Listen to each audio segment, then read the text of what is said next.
A very good morning to you and welcome to Table Talk on Benue Television. This is our program that trends with very serious current affairs and every activity that has impact on humanity. Today's edition of the program has chosen to deal with a topic that will affect everyone positively.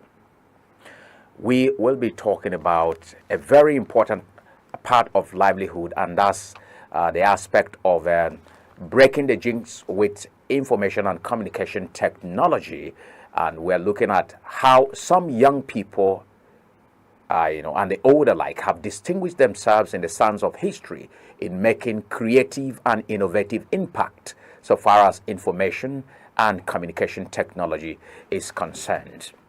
And in a world where technology is fast evolving and making reasonable impact across the globe in terms of changing lives and reshaping the future of the world, making it a global community where everyone has the opportunity to meet and also exchange ideas. We are privileged to have on the program today a sound mind and a sound young man, a student in the United States of America, whose hands are always on something to ensure innovative technological advancement. He's based in the United States of America. We're talking about no other person but a tech entrepreneur, and that's Tersoo Hulugh, who will be engaging with us in the next 45 minutes or thereabouts. And will be talking to us about how relevant and significant this will go a long way in helping to shape the future of our young generation. I'd like to very warmly welcome you to Nigeria and, of course, to Benue Television, a Table Talk program. Mr. Tersoo, are you there?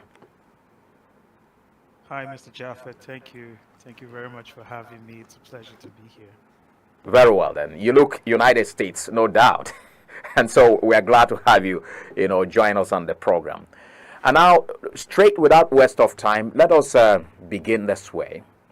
All your life, even when you were back here in Nigeria, everything about you had to do with information and communication technology. In fact, at a point, some persons would prefer to call you Mr. Tech. This time around that you have taken yourself out to the US to learn more how to explore the world of information and communication technology. What do you have to say about the future of both Nigeria and the world with information and communication technology? Thank you very much for that question. You're welcome. I am very excited. I think the entire tech industry is very excited about the prospects of technology, not just today, but also especially in the future. And when we look back how fast technology is evolving, it's with the speed of light. And with AI, artificial intelligence in the picture, uh, the boundaries are endless and limitless. So we're pretty excited as for the Nigerian tech ecosystem. We're very excited. We know we have the manpower. We know we have the talent. We know we have the skills. We have the population, and we have everything it takes to take our rightful position in the international seat when it comes to tech. It's all right. That's very well then. So now let's also take a look at how you have been able to come this far in terms of information and communication technology. What has been the impact so far? What has been the journey like? I would want you to say something that would motivate the other people who are watching us and to see if this is also a possible area of exploration.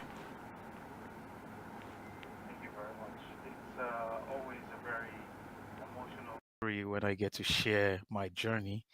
And I would like to say it's been a journey made up of determination, challenges, rejection, and so many success stories. And well, my journey is very similar to so many other people's journeys. I was born in a very small town, Makodi, and I schooled in Makodi. I did my primary school in Makodi, my secondary school in Boko, government secondary school, and I did my university in Uni Agric, just across the River Benue, in North Bank. And yeah, so I'm pretty much born in Makodi, and today I'm here in the US, but it all started in Makodi. I'm not from a family where you would say we have stack of funds to be able to fund this kind of life. So it started with the desire to build things that can solve real life problems. So I've always been fascinated about solving problems for people and earning as a result of solving these problems. So that has been my drive.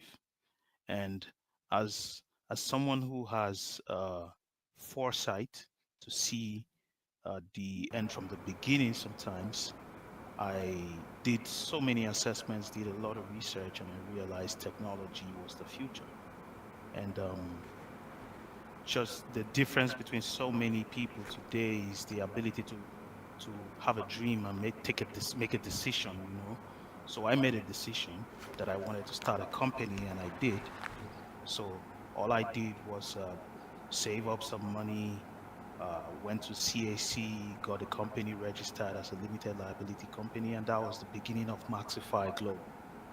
So we started off building simple websites using no-code tools like WordPress, and then eventually we evolved into building complicated enterprise software solutions for huge organizations, not just in Makodi.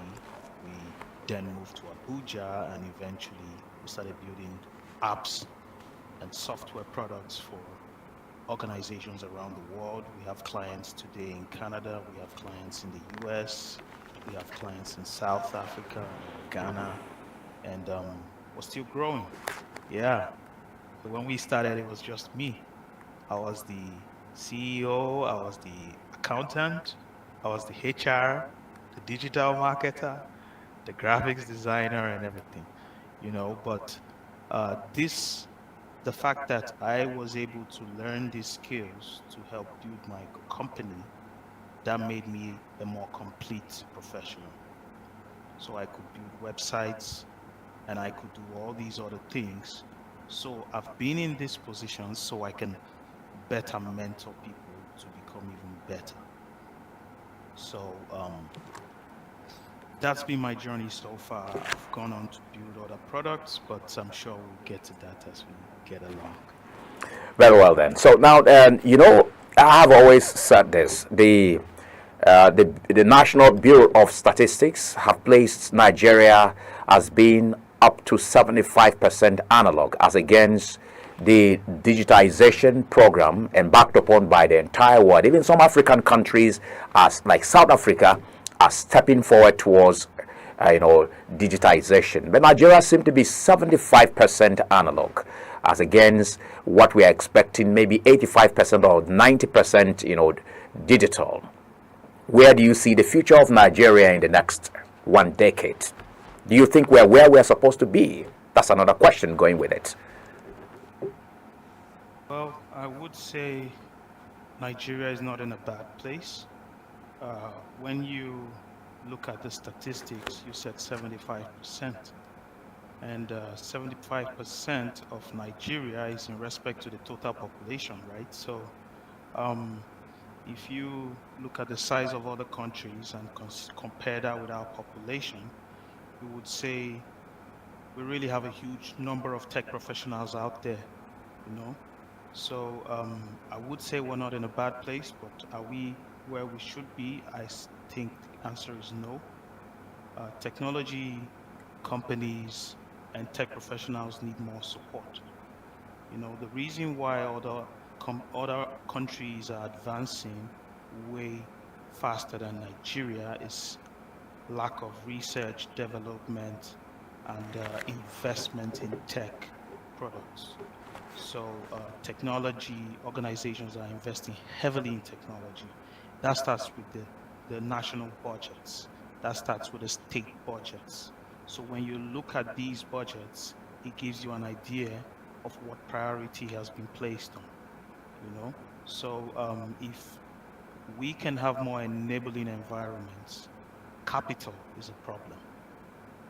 Education is a problem.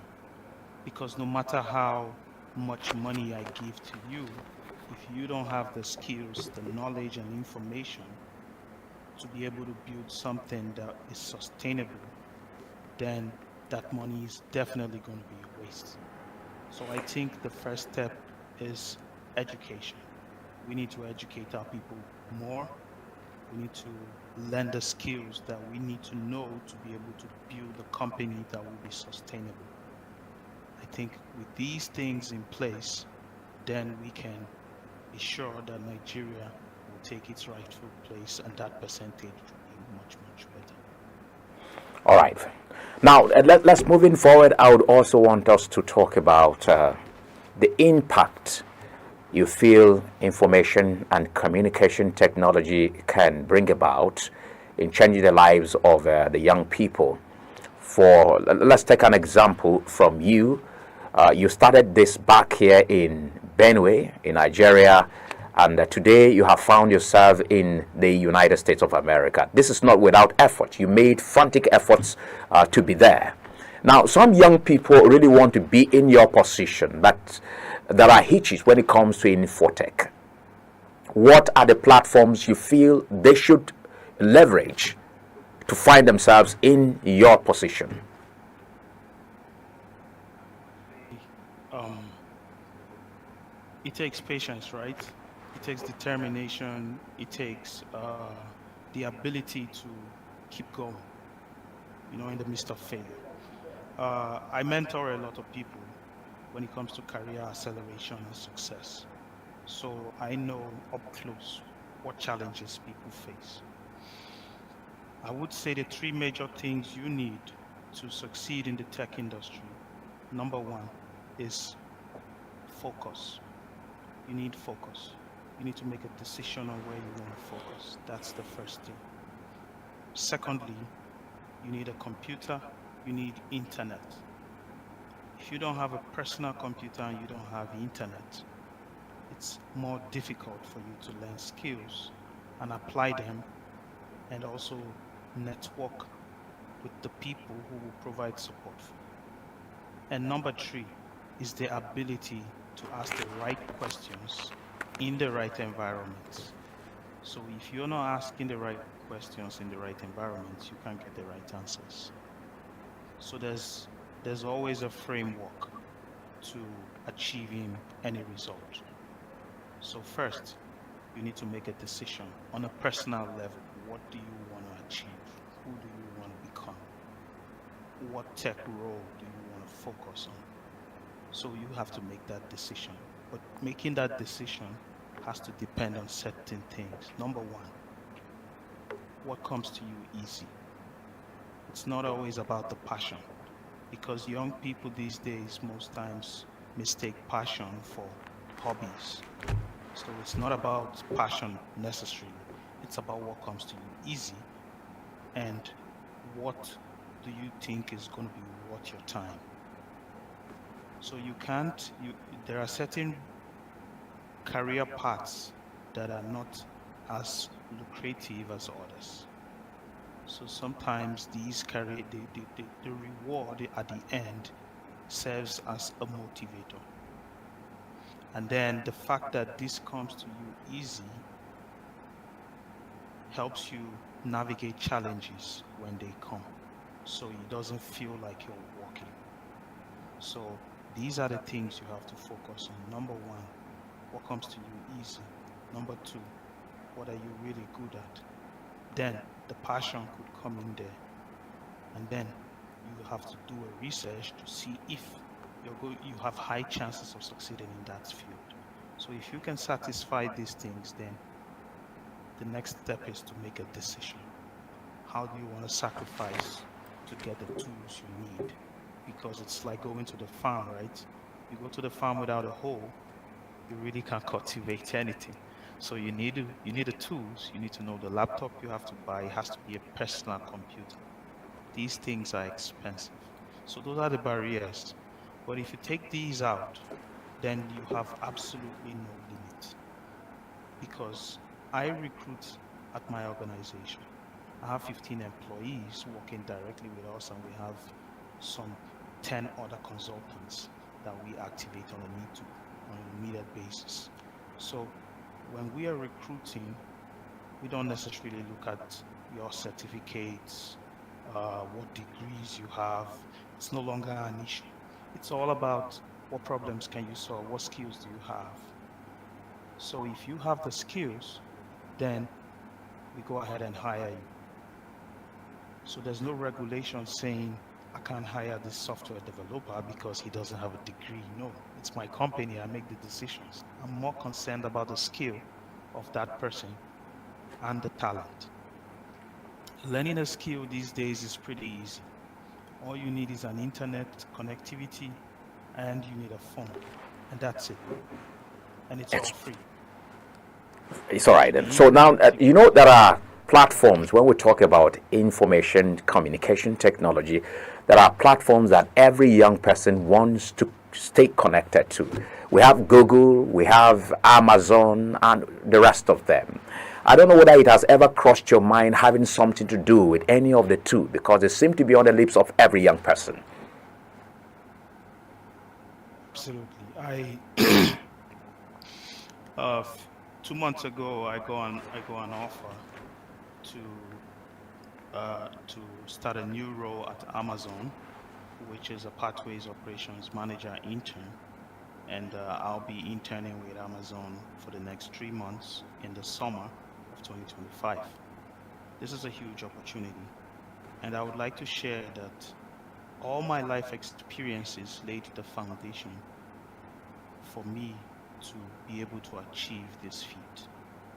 And I'm saying this because when I went in for the interviews, which was a 4-hour interview, where I was interviewed by two people, all the questions I was asked, the answers to these questions were the experiences I had. It wasn't based on uh, mathematics or anything. It was based on my experiences and my process, how I could solve problems, how I could solve difficult problems, and how I could leverage data and how I could listen to the customer to be able to solve problems. So your life experiences, good or bad, can be your mentor. So your past, we have to allow our past to be a mentor to us. We learn from them, and then that helps us grow. So these experiences, I had the opportunity of working for free for so many organizations. And these free experiences laid foundations for me to get my first role, actually.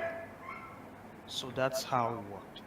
And these organizations are so huge. Amazon is one of the biggest organizations in the world, and this is a huge opportunity, not just for me, but for the so many other people that I mentor, because they now believe that someone who they know and knows them and they know their story is now working at the highest level.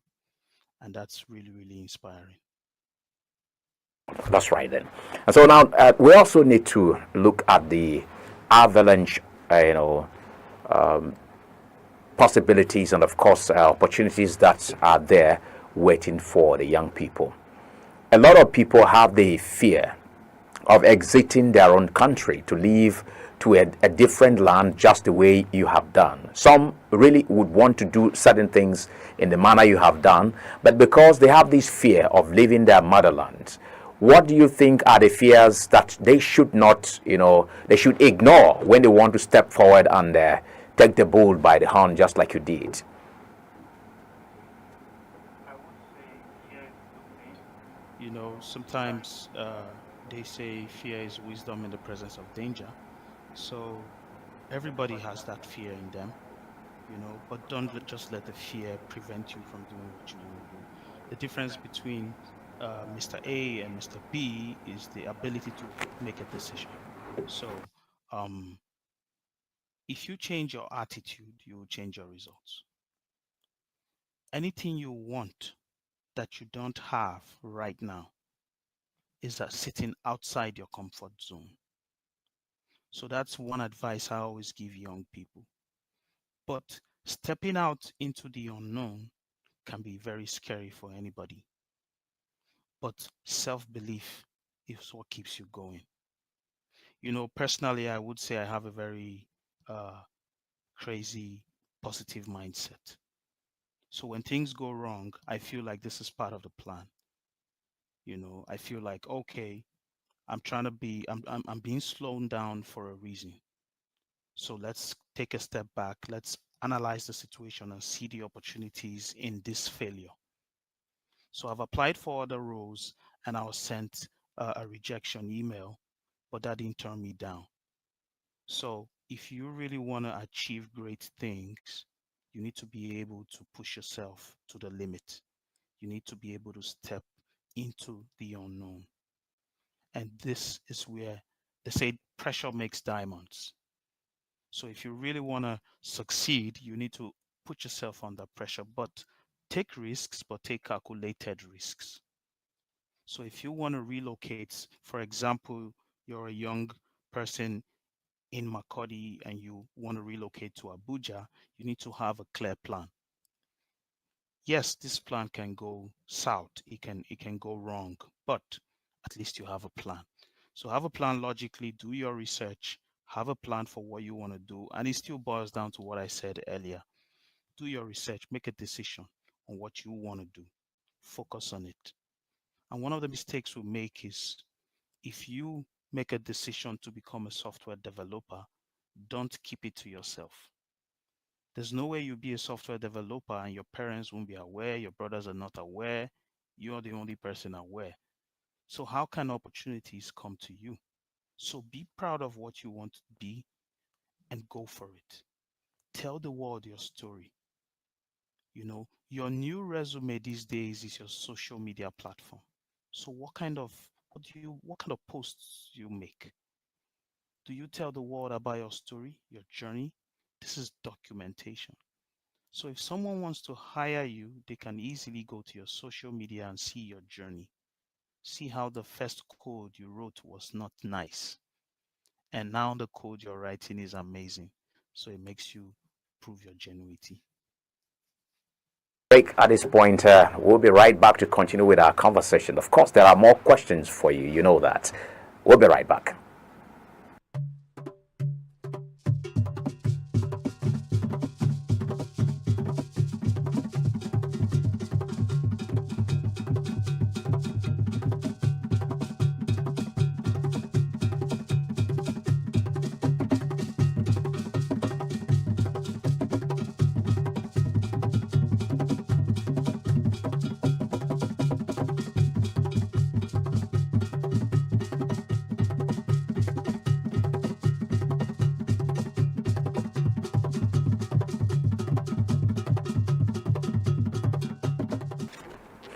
Welcome back to the program. This is Table Talk on Benue Television, and today we're having it differently as we're looking at what's happening in the world of information and communication technology.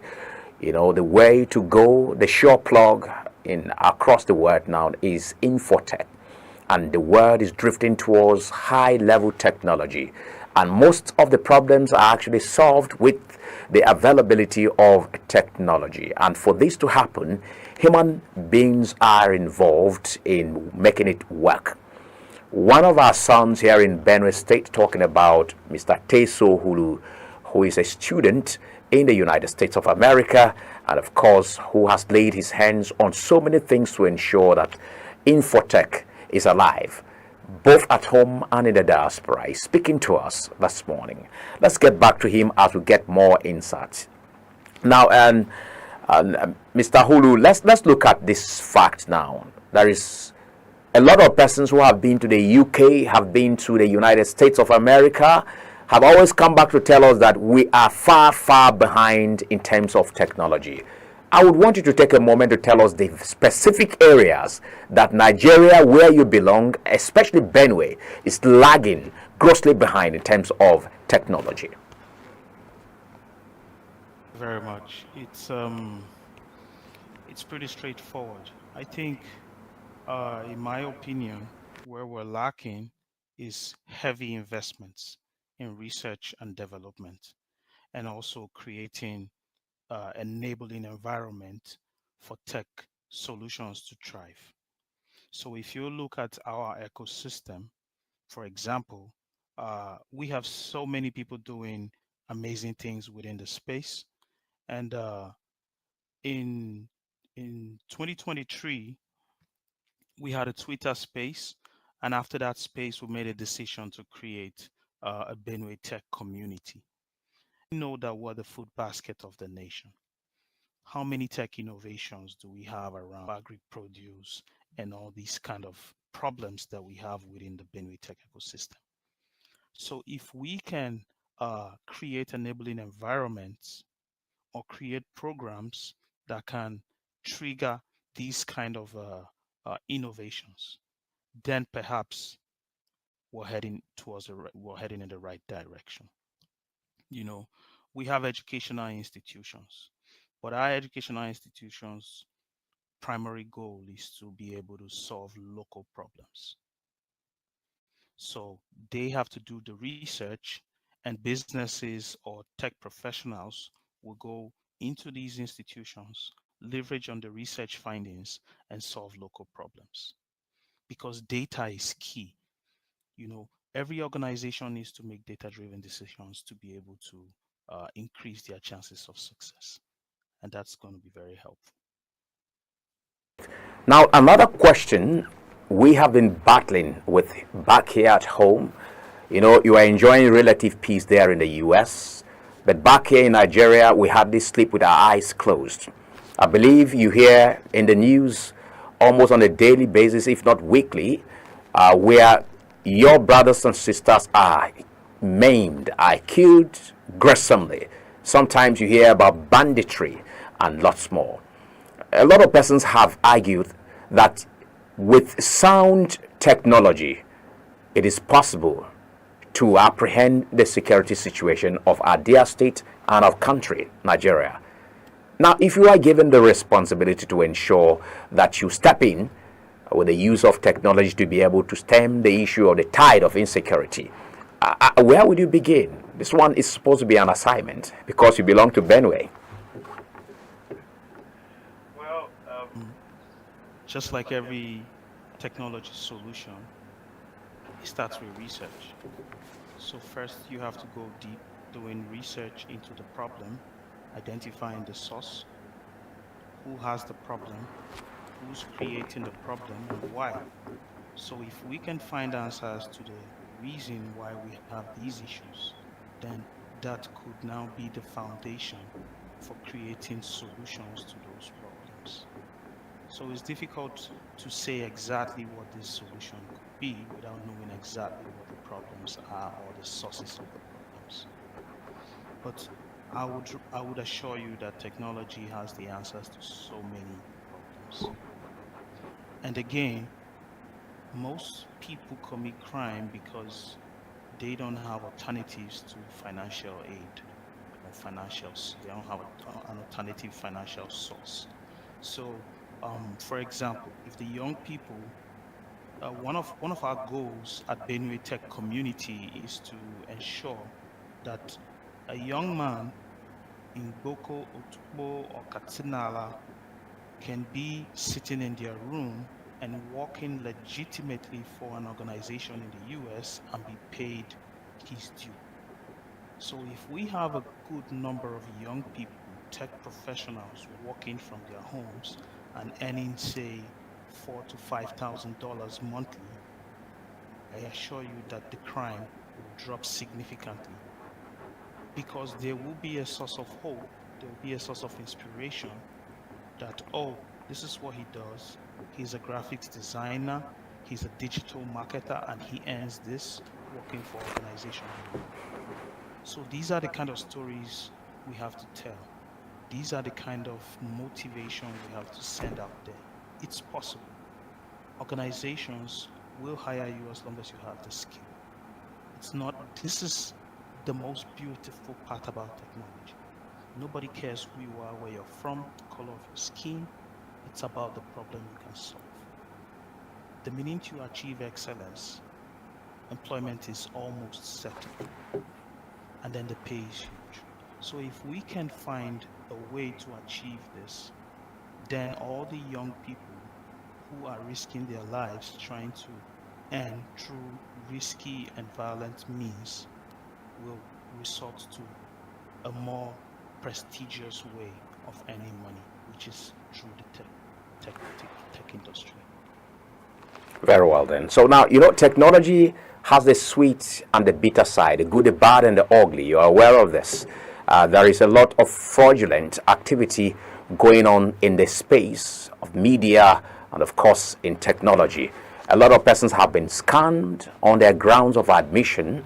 And you know that even you, before you finally got to the United States, if not for technology, maybe you would have been victim of one or two, scammers or stuff like that. So what do you think can be done to mitigate this? A lot of your friends back here in Benue, in Nigeria, have been making efforts to, get to places like the UK, places like Russia, US, and they are not able to do this simply because they do not have the right technology to leverage. Now that you are there and as a tech entrepreneur, can we talk about any platform you've come up with which could be a saving point when it comes to having people safely have their admission processed to find their ways into schools in places I have mentioned? Yeah. So when I started my master's program here, which is a master's in operations management, after my first semester, my eyes opened to so many issues.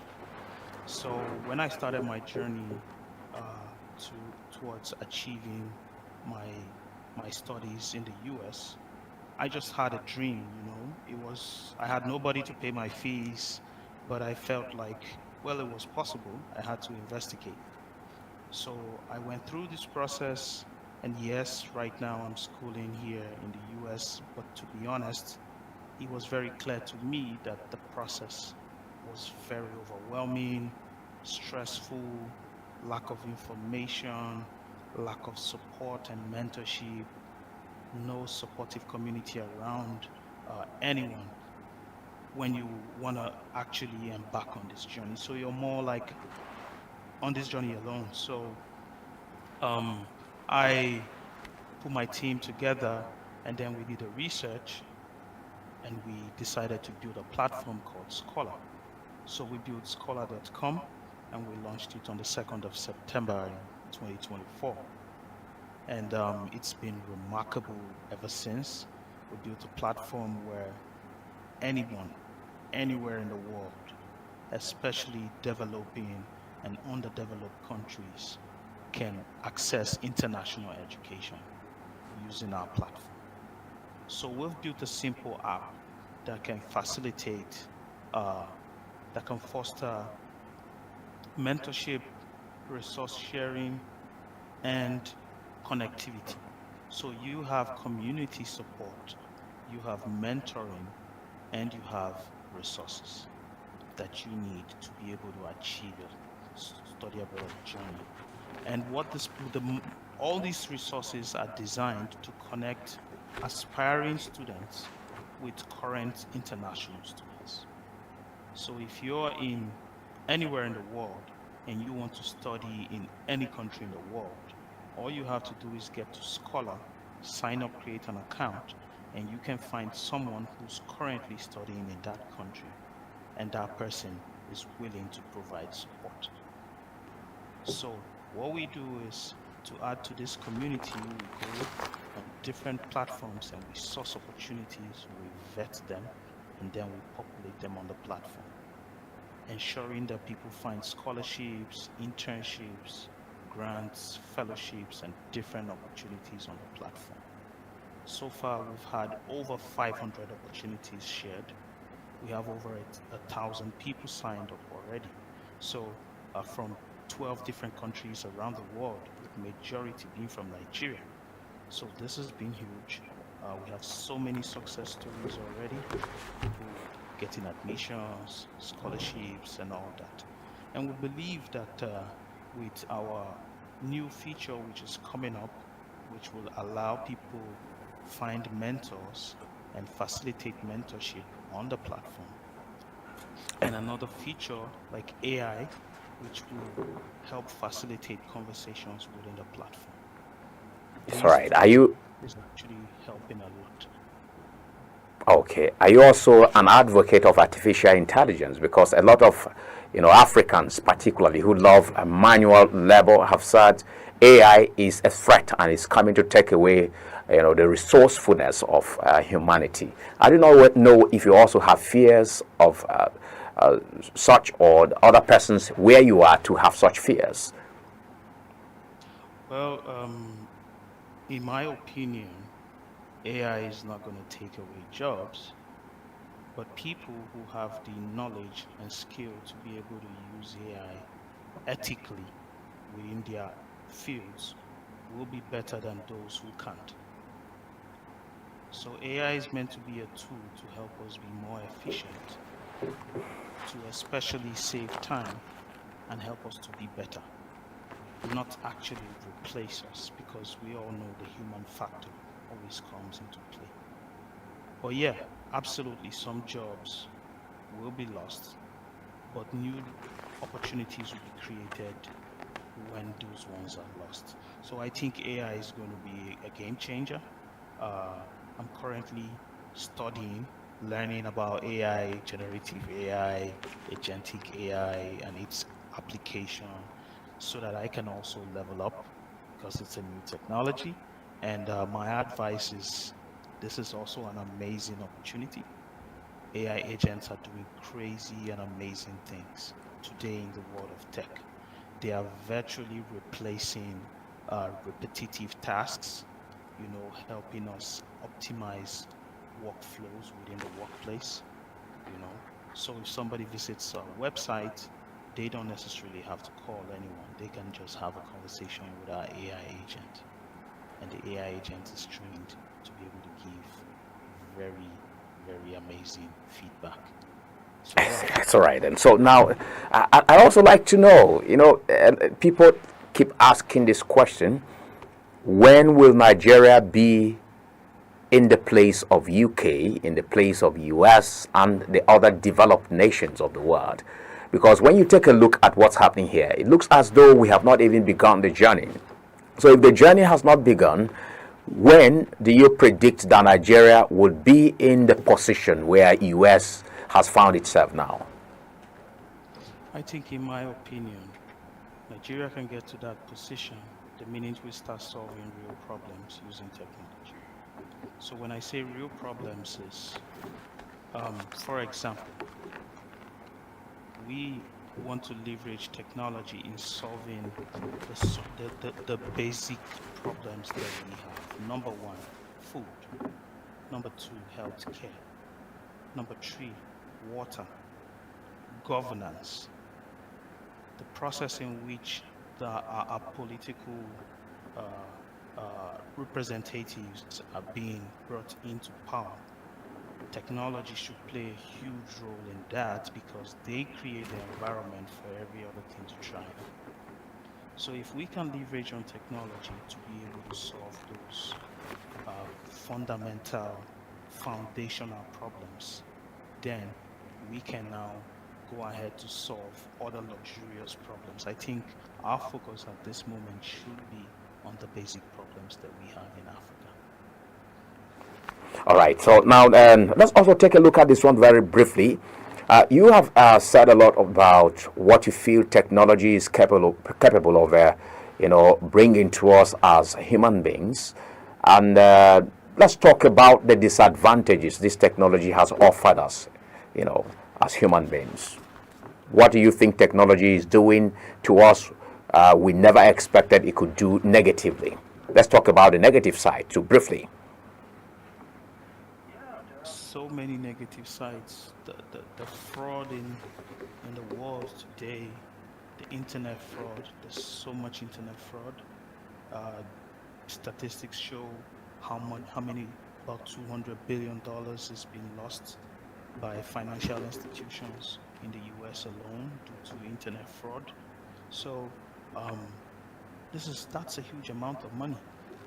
So people lose monies, and these monies are taken from individuals that are very hardworking, which is very unfair.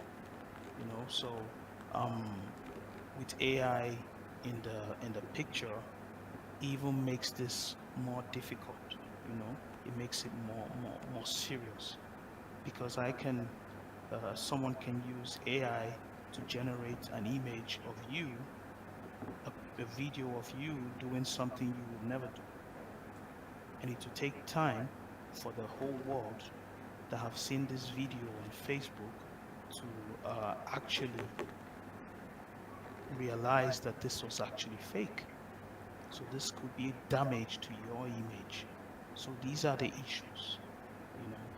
So many other tech organizations are pushing for regulations of AI, and we're doing huge campaigns on how to stay safe on the internet, keeping your passwords safe, making sure you activate two-factor authentication and all that to stay safe, making sure you have a strong password, which is a password that is made up of numbers, figures, symbols, and other other special characters, to make it more difficult for someone to be able to guess your password.